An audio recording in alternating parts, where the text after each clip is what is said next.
sou Ruth Chaves. E eu sou Camila Trindade. E juntas nós vamos apresentar o podcast Minha Amiga Advogada. O quadro de hoje no podcast é Inventário Já. E vamos tratar de planejamento patrimonial. O podcast Minha Amiga Advogada faz parte do projeto Ruth Chaves Advocacia. E este é um importante momento de esclarecimento jurídico em direito de família, direito sucessório com ênfase em inventário e direito imobiliário. Então, para você que quer saber mais sobre planejamento patrimonial, inclusive o planejamento sucessório, estamos hoje aqui com um grande convidado, o Dr. Márcio, que faz parte da Comissão de Direito Imobiliário da OAB Pará, é advogado, é nosso colega de profissão. Doutor, faça uso aqui das câmeras do nosso podcast, se apresente para a nossa audiência, por favor. Primeiro, eu queria agradecer a vocês pelo convite. Para mim é uma honra poder estar falando sobre esse tema, que é um tema que vem crescendo a passos largos, né, na nossa região, no país, como uma forma geral. E, assim, meu nome é Márcio Queiroz, para aqueles que ainda não me conhecem. Eu trabalho com direito imobiliário e também planejamento patrimonial. Sou especialista, tenho buscado me aprimorar cada vez mais, né, nesse tema. Além do que, sou formado em economia, né, e tenho uma pós-graduação em gestão empresarial. Bom, vamos lá. Estou aqui para tirar as dúvidas. Sim, vamos aproveitar bastante o seu conhecimento hoje, doutor. Sim. Doutor Márcio, seja muito bem-vindo ao podcast. Nós agradecemos a disposição do seu tempo, do seu conhecimento para compartilhar aqui com a gente. Mas antes da gente ir para as perguntas, doutora Ruth, vamos apresentar para a nossa audiência os nossos quadros? Sim, aqui no podcast Minha Amiga Advogada nós temos 3 magníficos quadros. O primeiro é Casados e Já Separados, onde nós tratamos sobre direito de família, como divórcio, pensão alimentícia, guarda. E o quadro Inventário Já, onde nós discutimos assuntos relacionados ao direito sucessório, hoje em especial o planejamento patrimonial com o Dr. Márcio, que é assim o tema do futuro, é cuidar bem das pessoas que a gente ama, né, doutor? Exatamente. Se organizar, deixar a coisa de forma mais organizada para continuar a vida. Planejamento patrimonial é, antes de qualquer coisa, um gesto de amor. E a gente vai falar sobre isso. Ótimo. Verdade. E o terceiro quadro é Este Imóvel é Meu no Papel, onde nós tratamos diversos assuntos relacionados ao direito imobiliário, como due diligence, uso capião, adjudicação compulsória, ações possessórias e outros temas relacionados a essa área. Certo, mas agora, doutor, vamos deixar de blá blá blá, vamos ao assunto de hoje, né? Porque a gente quer aproveitar a sua vinda aqui e esclarecer muito a nossa audiência sobre esse tema, assim, novo, que está em voga depois da pandemia. Eu acho assim, que muitas pessoas tiveram um despertamento para organizar, né, a sua vida, seu patrimônio. Então, assim, queremos iniciar a nossa entrevista com o senhor, dizendo assim, fique à vontade, seja muito bem-vindo aqui. Obrigado, doutora Camila, doutora Ruth, mais uma vez. E vamos lá. Certo. Doutor, nossa primeira pergunta é, o que significa o planejamento patrimonial e qual é a importância do planejamento? Como funciona? Por onde começamos? Bom, vamos lá. É preciso entender que planejamento patrimonial, ele é algo muito maior do que você pode imaginar. Hoje você tem vários instrumentos de planejamento patrimonial, mas ele começa por uma simples regularização do patrimônio. Tá? Então, se aquela família possui um patrimônio que está irregular, parcialmente ou completamente irregular, o primeiro passo é regularizar esse patrimônio. Então, aí a gente já está falando de gestão patrimonial, a gente já está falando de planejamento patrimonial.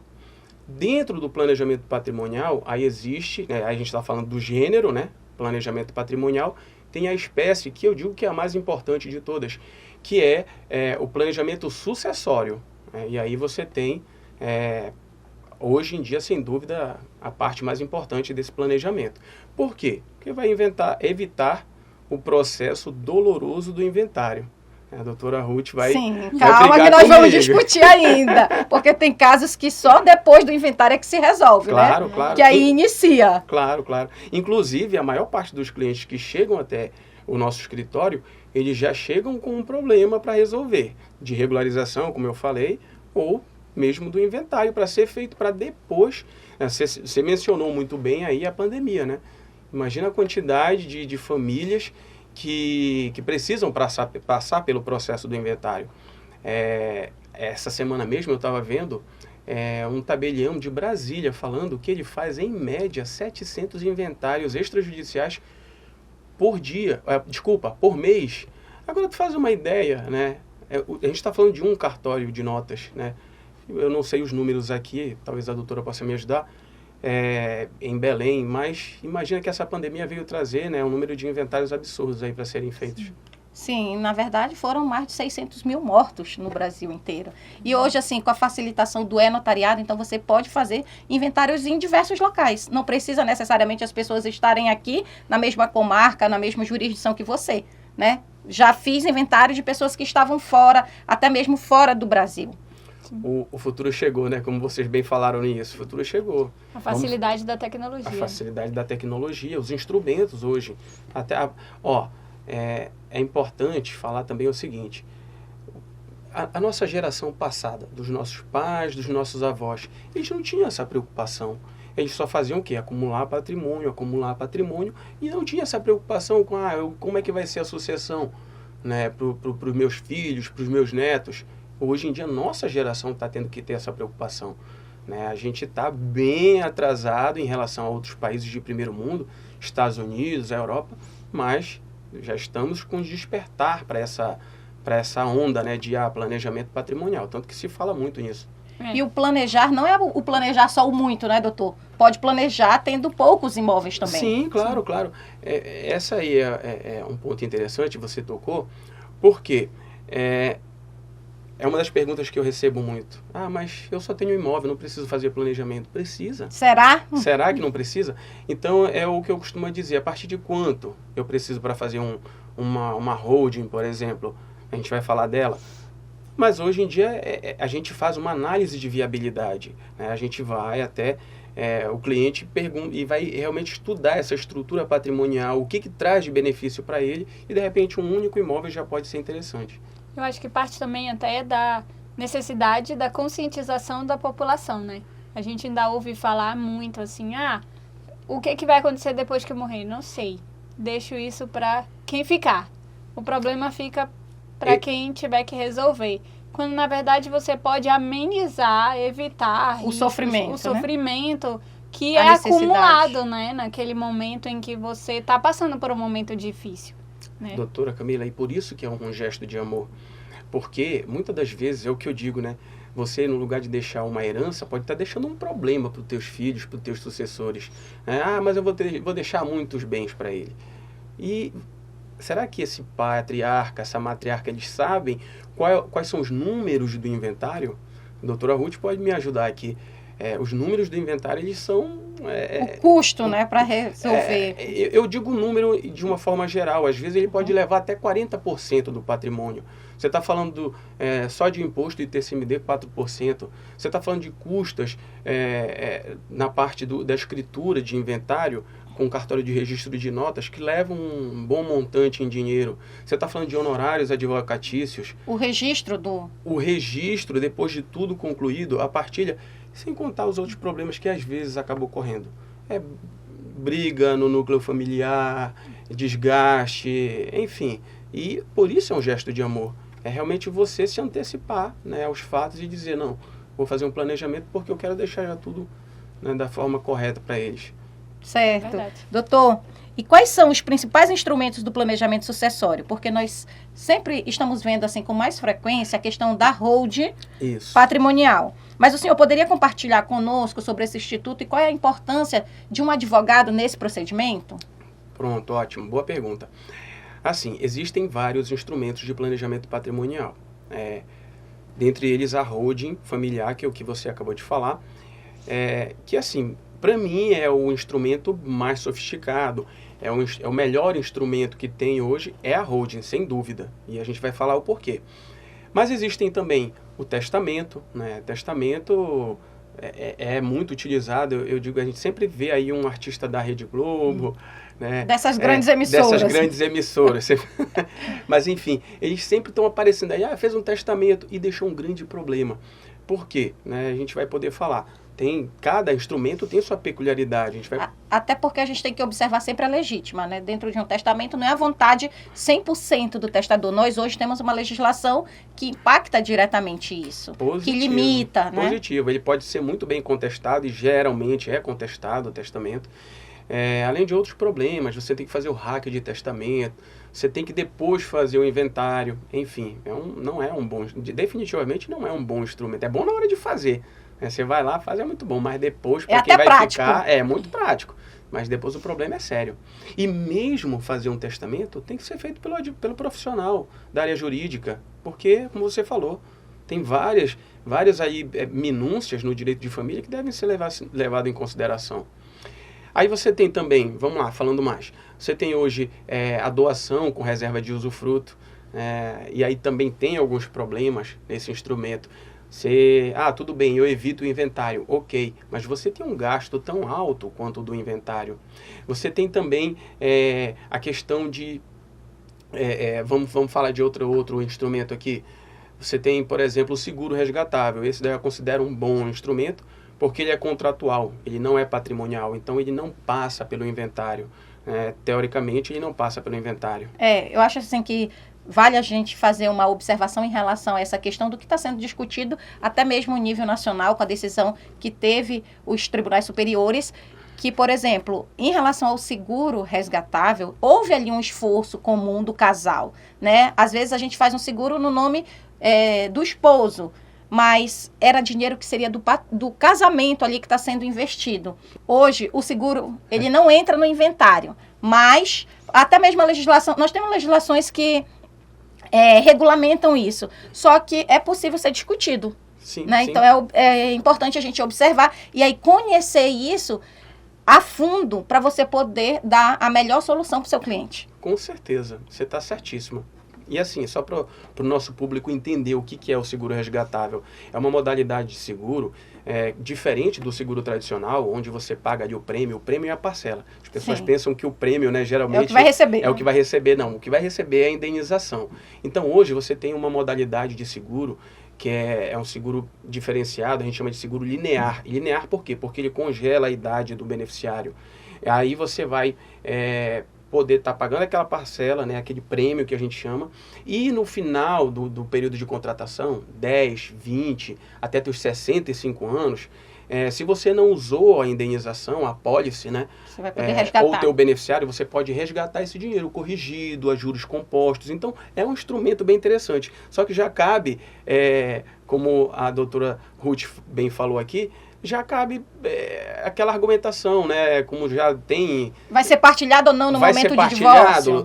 Porque tem ali uma reserva financeira para ser resgatada. Né? A gente sabe que é contratual, mas está se acumulando um patrimônio. Então, vem algumas alterações muito importantes nesse meio, com certeza. E assim, obviamente, a gente tem que ficar atento a todas essas alterações para a gente trazer para os nossos clientes, né, a melhor orientação. Com certeza, a questão do direito sucessório, ele está passando por constantes mudanças. Inclusive, nós temos tramitando aí projeto de lei que vai flexibilizar um pouco, pelo menos que tende, né, a flexibilizar um pouco dessa questão da legítima, a própria tributação, que hoje, assim, na maioria das vezes a gente acha até caro, mas nós temos uma das tributações mais baratas, até mesmo do mundo, né, do Brasil e do mundo, com certeza. Foi bom você tocar nisso. Hoje, qual é a alíquota máxima do ITCD, né, ITCMD, ITCD? Sim. Hoje a alíquota máxima é 8%, ela é majorada em 8%, mas já existe um projeto do CONFAZ que quer levar essa taxa em 20%. Então, e que hora que isso vai acontecer? Depois dessa pandemia das eleições, eu arrisco dizer que não vai demorar muito, não. A aprovação ela é feita pelo Senado, né? E é muito rápido. Hoje são 81 senadores. Você precisa só da maioria simples para que esse aumento, né, na alíquota seja aprovado. É muito fácil, é muito rápido. Certo. Basta eles quererem, motivo eles têm, né? Sim, com certeza. E assim, a própria multa, quando aqui o Estado do Pará, ele não tem aplicado a multa pelo não cumprimento da abertura do ITCD nos 2 meses, mas os outros estados da federação, sim. Ainda mais quem já tem o sistema todo informatizado, que nem é o caso de São Paulo. E assim, só a multa em si já incide em 10%. Né? Então, assim, são valores que comprometem muito o patrimônio que seria ali objeto de partilha. Com toda certeza, com toda certeza. A gente vai falar mais sobre esses números do inventário, porque entra a desvalorização do patrimônio, entra ganho de capital, quando esse patrimônio não foi sendo valorizado. O inventário, ele é uma dor de cabeça grande se não for feito da forma correta, como a doutora bem falou aqui, e no momento certo. Certo, é verdade. Aí, desculpa, então, e tem, como eu falei, a holding, né? Que é, dentre eles, o melhor instrumento. Hoje você consegue se antecipar e trazer uma série de benefícios. Seria hoje, para mim, sem dúvida, o melhor instrumento de planejamento patrimonial. Certo. Temos mais perguntas, viu, doutor? Vamos em várias. Doutor, já que a gente está falando de uma transferência de propriedade, quais são os impostos que podem incidir? E existe, assim, um regime de tributação para todas as holdings ou varia de caso para caso? Boa pergunta, doutora Camila. Sim. Primeira pergunta, vamos falar o seguinte. Você, na verdade, não está transferindo, a princípio, você não está transferindo esse patrimônio, tá? Você está integralizando um patrimônio que é teu dentro de uma empresa, né, que, teoricamente, não faz nada. Uma pessoa jurídica ali que vai guardar o teu patrimônio, digamos assim. Então, a Constituição, ela é bem clara lá no artigo 156, parágrafo 2º, inciso 1º, onde ela diz que você não paga o ITBI pela integralização do patrimônio. Então, é errôneo as prefeituras cobrarem esse ITBI, mas tem algumas prefeituras que estão cobrando. A jurisprudência vem combatendo, né, essa ação das prefeituras. E, obviamente, a gente tem os recursos para que não seja cobrado, porque o correto é que não seja cobrado. E depois, dentro de um planejamento sucessório, quando você vai transferir, né, que aí você não é dono mais do patrimônio. Você transferiu o patrimônio, você concorda que agora você é dono de cotas desse patrimônio? Sim. Né? Aí você tem que doar para os seus filhos para quê? Para fazer o planejamento sucessório. Aí incide o ITCMD. Então, basicamente, a gente está falando de 2 tributos. ITBI, que esse não deve ser cobrado e não deve mesmo, né? Inclusive, a gente tira a certidão lá e a prefeitura é obrigada a dar aquela certidão do ITBI para que a gente faça a integralização tudo normal. Depois, se ela quiser, a gente vai brigar, mas ela tem que fazer a coisa correta. E aí, depois o ITBI. Né? Desculpa, e depois o ITCMD. O ITCD.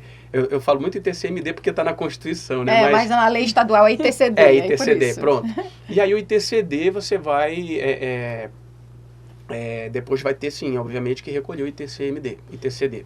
Nesse caso é da doação, né? Da doação, o imposto sobre a doação, que aí você já está falando é bom fazer esse diferencial de um valor que foi integralizado, porque uma coisa é o valor que ele está no mercado, outra coisa é o valor que ele vai ser integralizado, né? E tem alguns pontos que vão ser observados.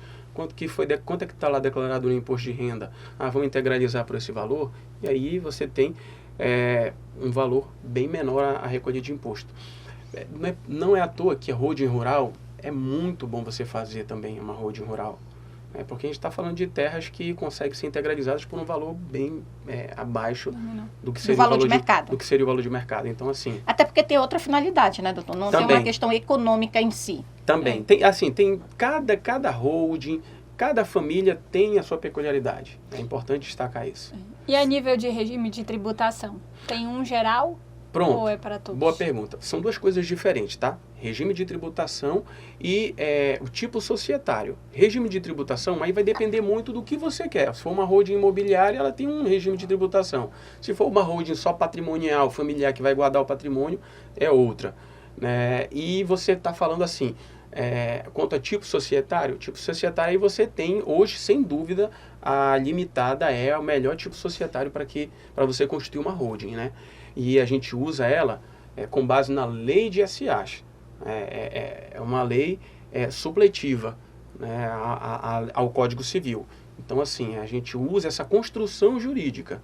Daí a importância de um profissional do direito, essa construção jurídica que é feita em torno do sistema de holding. Sim, a gente até falou sobre isso, né, doutora Ruth, em alguns outros podcasts também, inclusive ali da due diligence, dessa necessidade de você analisar o caso específico né? E saber se aquele é o melhor, a melhor alternativa para você, aquele é o melhor regime de tributação, o melhor tipo de societário ali. Então, para a sua situação específica, né? Sim, sem dúvida.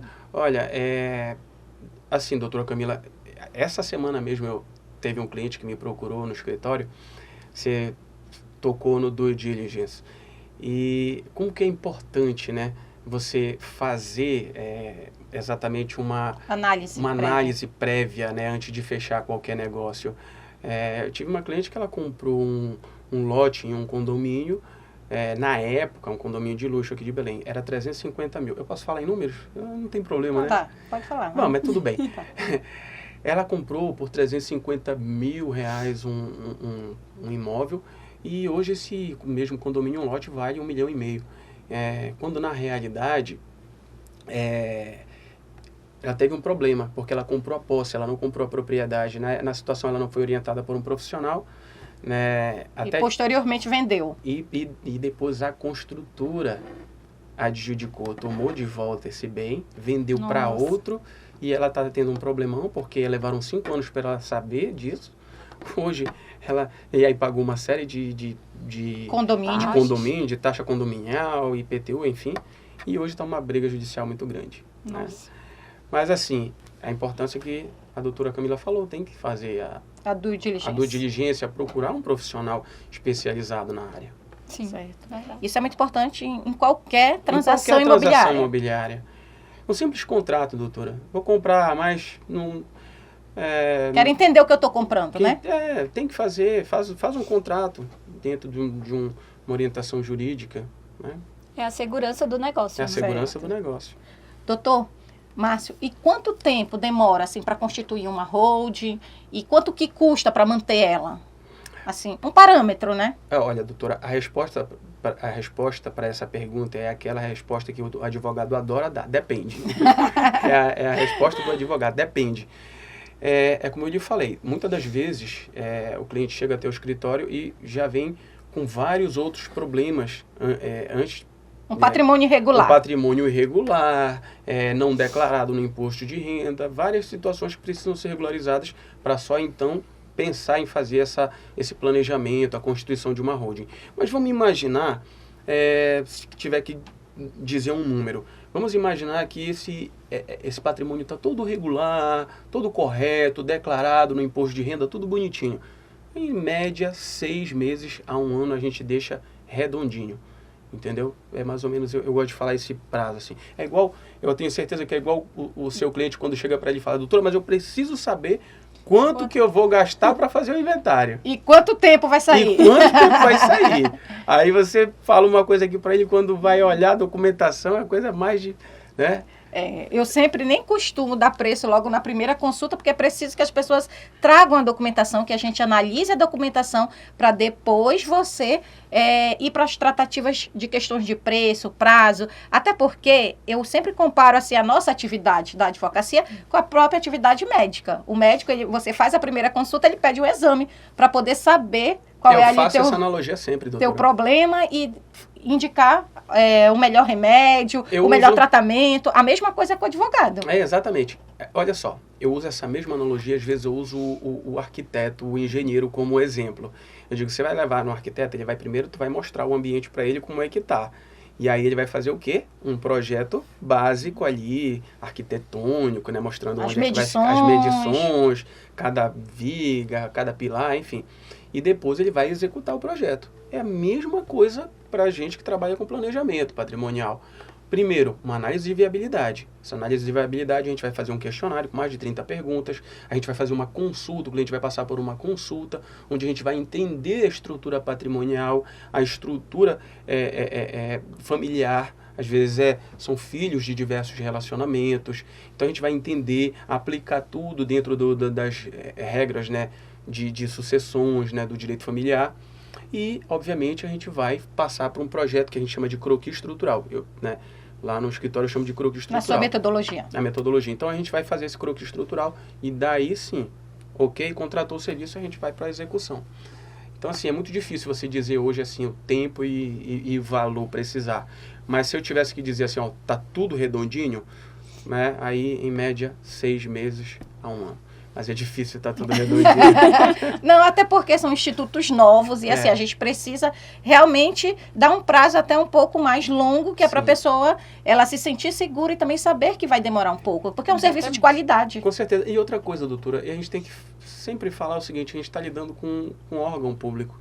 Então, assim, a nossa parte, a gente procura atender com excelência. Mas e a questão tem as dos tramitações, órgãos, as tramitações que a gente sabe. Depende de outras pessoas, né? De outras pessoas. Certo, doutor. É verdade. Doutor, já partindo para o fim, a gente está falando de patrimônios vultuosos, né? Quais são as vantagens e os riscos de fazer uma holding? Ótima pergunta. Bom, vamos lá, vantagens. Vamos falar primeiro das vantagens. Assim, existem várias vantagens, mas eu gosto de falar sempre 3 vantagens em você hoje ter uma holding familiar. Hoje você tem, primeiro, uma otimização tributária. Eu não sei qual é o objetivo, a finalidade daquela holding. Então, a holding ela vai estar inserida num contexto. Pode ser uma holding médica, e tem equipamentos médicos caríssimos, o patrimônio imobilizado ali do médico, é uma atividade de risco. Então, assim, depende muito de cada área. Então, vão primeiro proteger esse médico aqui, né, a profissão dele, que é uma profissão de risco, obviamente, ele acumulou um patrimônio aqui, uma vida inteira de trabalho. Hoje, a Lei de Liberdade Econômica, ela alterou ali o artigo 50 do Código Civil, né? Ela trouxe ali os dispositivos que vem tratar essa questão de uma forma mais... liberal. Eu acho que assim, mais justa, porque você vai imaginar o seguinte... Não me parece justo, não sei o que as doutoras acham disso. Mas aí a pessoa usou, aliás, lutou a vida inteira para acumular aquele patrimônio. E de repente você tem um revés por algum motivo e todo aquele teu patrimônio vai responder. Antigamente a LTDA, né, a Sociedade Limitada, você tinha uma pessoa que tinha 1%, né, na sociedade porque tinha que ter, hoje não precisa mais. Mas tinha que ter para você ter a figura da sociedade limitada. E aí esse 1%... E comprometia, né? Comprometia todo o patrimônio que a pessoa juntou. Pô, não me parece justo isso. Mas, enfim, eu não estou aqui para dizer o que é certo e o que é errado. Mas o fato a gente consegue uma camada a mais de proteção, né? É óbvio, gente, que se existe uma execução em andamento, e aí muita gente usou, né, a figura da holding, da offshore, para fazer coisa errada. E isso é errado. Que errado é errado, a gente não tem como a gente fugir da legítima. Sim, pode até ser objeto de anulação, né? Exatamente. Então, assim, você não tem como fugir do que é correto.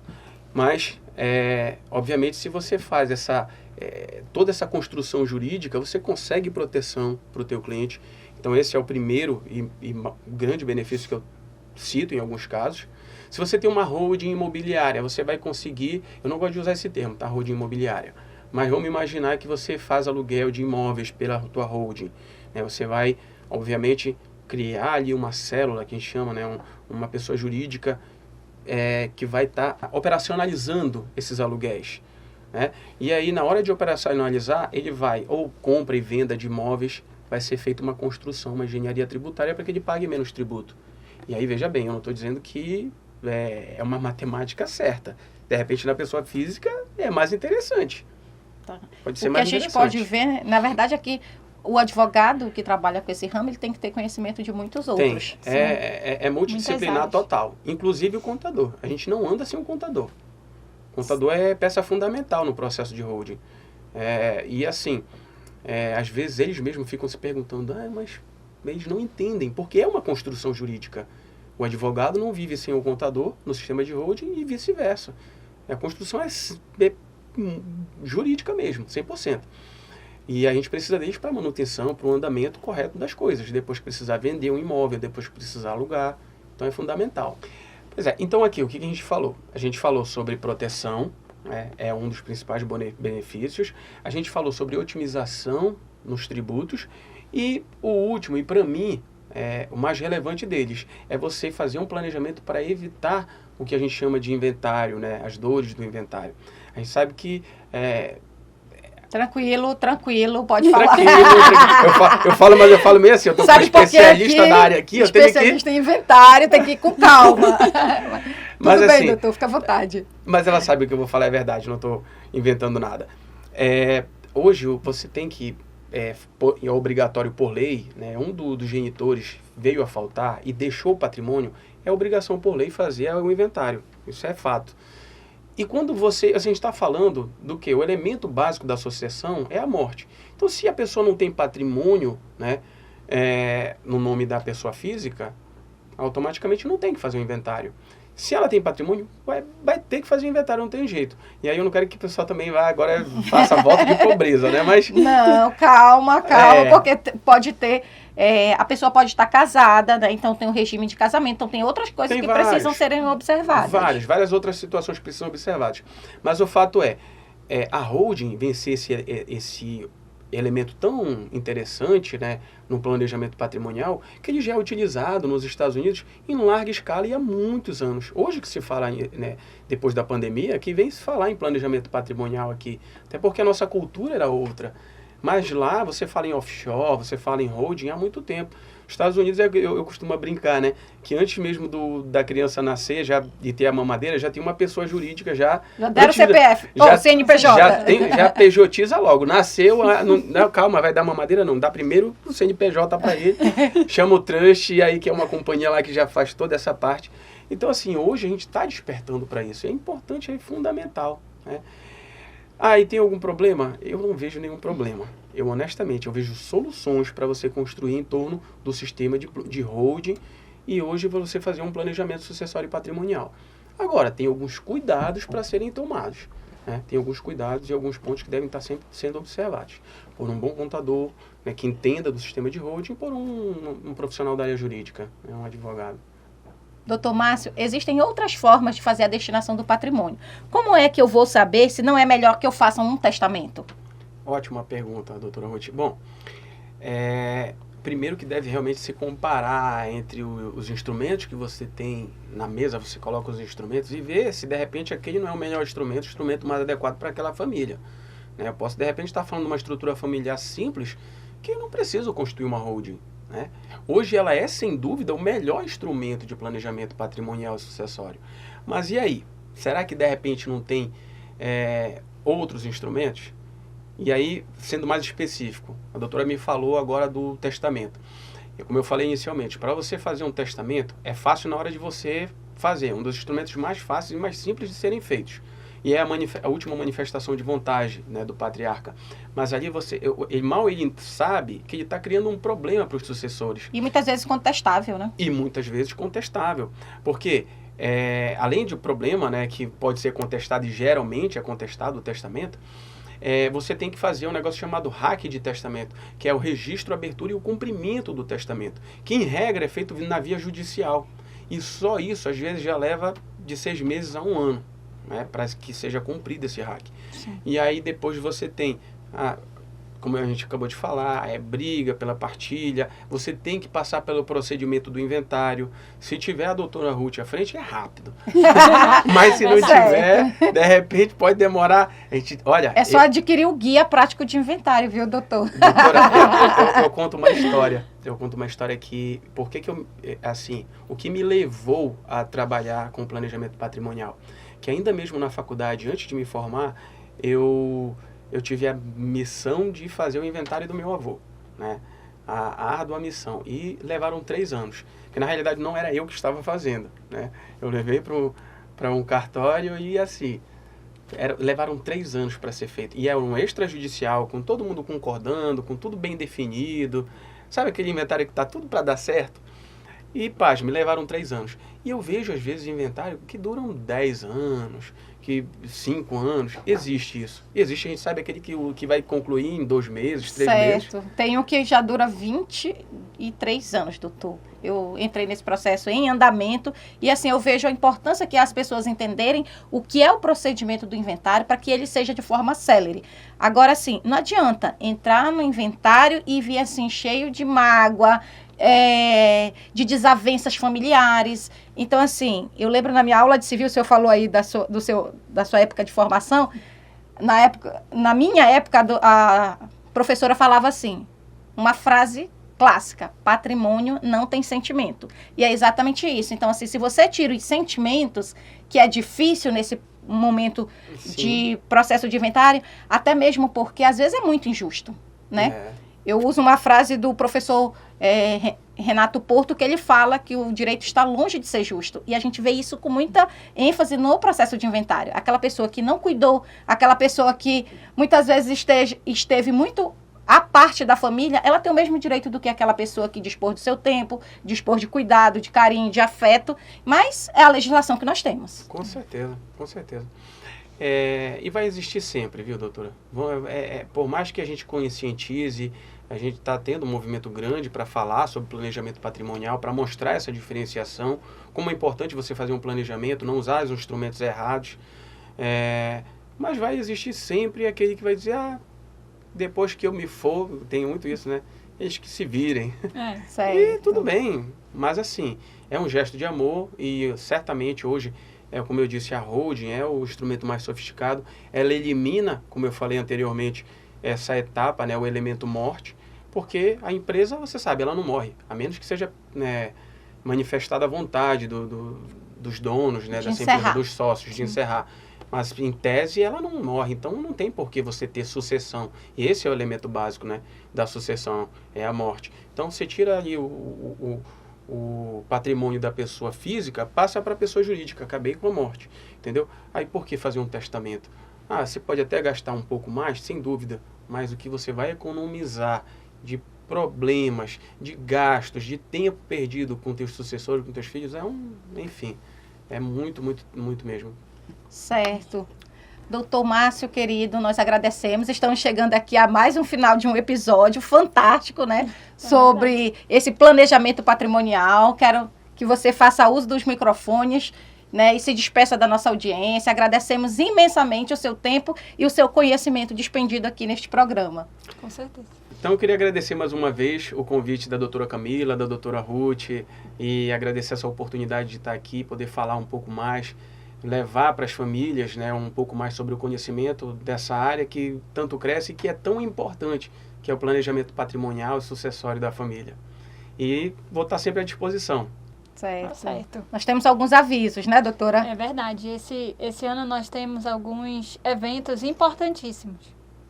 O primeiro deles é o 17º Congresso Notarial e Registral do Pará, que vai acontecer nos dias 21 e 22 de agosto, na Estação das Docas, aqui em Belém.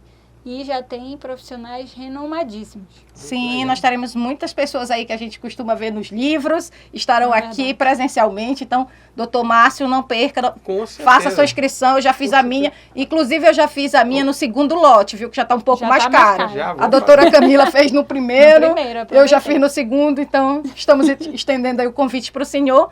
E também teremos um segundo evento que será dia 23 de agosto, através do Extrajude Cursos, que vai ser o Registrando com Gentil no Pará. Então, nós vamos ter a oportunidade de estar frente a frente com quem julga, né? O professor Alberto Gentil, ele faz aí muita preparação para o pessoal que tem prestado concurso para cartório, é uma pessoa que já foi da corregedoria, é uma pessoa que entende muito essa parte registral, estará conosco no evento VIP. Então, assim, é uma grande oportunidade que nós temos aqui no Pará. Então, não percam. E as nossas conexões, elas continuam todas nas redes sociais, na descrição aqui do vídeo. Tchau. Até o próximo episódio.